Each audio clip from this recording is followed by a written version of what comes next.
Между другото, как се казва между другото на испански? Por cierto.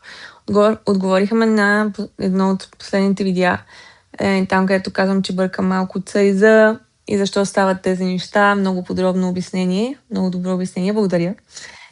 Аз всъщност съм българка, съм родена в България, но съм израснала в Испания и от доста малка. И затова даже в Испания не общувах с българи, освен моята фамилия, не заради нищо, защото моите приятели бяха испанци и така ги намерих, не знам.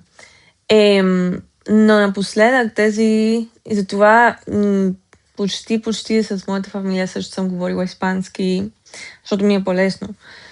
Но напоследък, последните години, исках да почнах да чета на български пак, почнах да гледам видеа, да говоря с моята фамилия повече на български, защото целта с ц е да подобря българския и всъщност виждам много разлика моя български, например, отколкото преди 2 или 3 или 4 години.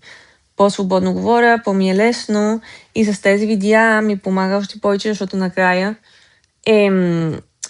ме гледат хора в България и ми е много полезно за да си подобра българския с тези видеа, докато също ви уча и на испански. И много така или иначе ми харесва да говоря и да преподавам, без да е като академия или нещо, някакви уроци.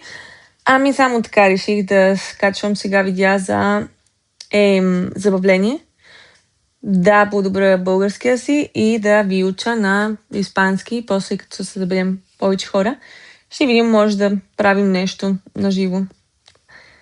Така ще видим бъдеще. Така малко знаете малко повече за мен. Besotes!